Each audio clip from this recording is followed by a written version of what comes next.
My parents were able to get an old mining claim on the South Fork of the Trinity River. And we went up there. You had to hike in a mile to get there. And we'd, in this little one-room cabin.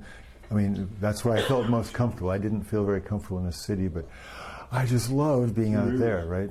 And then along the way, I got involved in caving. And the first caves I found were along this river called the Stanislaus. And little did I know that place would just seduce me and draw me in, and I just fell in love and fell in love and fell in love, and it became the most amazing teacher of my life. It became every relationship I have ever had on the planet in human form was wrapped up in this place. It was teacher, mentor, lover, student, parent, guide, it was all those things. And so, when Jerry Merrill asked me to, hey, we're going to do this thing called an initiative. How'd you like to coordinate Sacramento? Oh, sure, I can't coordinate myself, but, a couple hours a day. Well, like the river that has the tongue, and at some point you enter the tongue, and you can never go back. Well, by saying yes to him, it swept me into all these different, so every year we had a different campaign and we kept losing. Every year a new campaign and we kept losing. And at one point we had gone up to the river to mourn our losses and to plan the next campaign.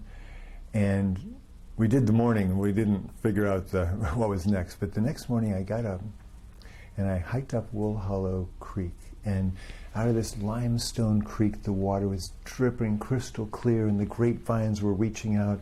The water was crystal clear. The butterflies were crossing. And at that moment, I knew I didn't have a choice. That if I turned away, as disastrous the odds were, I'd be like the people in Germany. I'd be turning a blind eye to what I knew. By then I had learned the economics, the politics. I knew that it had been a great idea, coming out of building and building, but now we knew better. Now I knew the water was going to be wasted. It wasn't adding that much. And so the next phase, I have no idea when it came to me, but at some point I knew, well, if you're going to flood 9 million years worth of evolution, you might as well take one other critter with you. We get the word that sure enough the Army Corps is planning on violating the Supreme Court mandate that your team had helped take to the Supreme Court, saying states have the right to determine, and the state of California said we don't need the water, so we're not going to fill it until we need it. They're going to violate that because the Corps wanted to get out of it. They wanted to test their turbines and move on. So they were going to be violating a Supreme Court mandate. I'm going, this is the time. Our geek who knew how to read those thick books came in and said, Mark, the water's going to be up on Monday morning. And so now I'm in sheer panic because I have no idea how you even attach yourself to a rock. By the next morning, I drafted my letter, and my friends were typing. I went over to the hardware store, and I always preferred truth. And this was an awkward situation. Well, do you have how would you attach mining equipment if there was only bedrock? And so I learned how to do a star drill and poke a hole in the poor rock. And when I came back,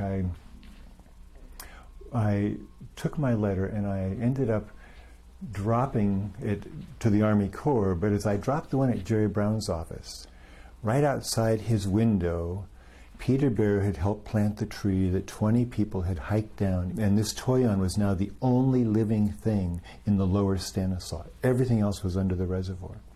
And as I came out, I went to that little shrub, and it had grown. And in that moment, it was the most powerful experience in my life. I realized it didn't matter. It didn't matter whether I was around for 100 years or 1 week. By not being afraid, by speaking for life with all of my life, it didn't matter. It was the most interesting sensation I've ever had.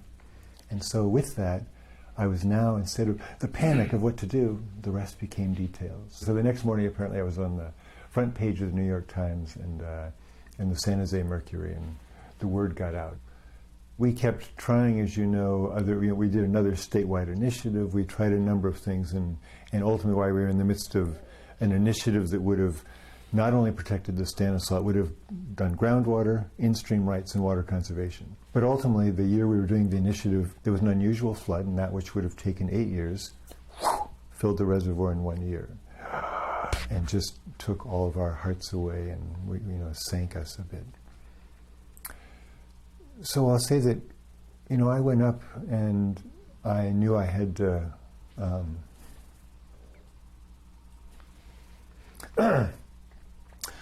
be with the lost. So I remember going up, and the first time I saw it, I just broke into tears. It was like, anyway, it was worse than we could have imagined. So we lost. And 3 years later, the Tuolumne got saved. And at the celebration for the Tuolumne, someone said, wow, yeah, we're honoring so-and-so, it's all these people. Oh, and we need to honor the Stanislaus, because its loss helped all these politicians come on board. And 3 years later, the Three Rivers got saved.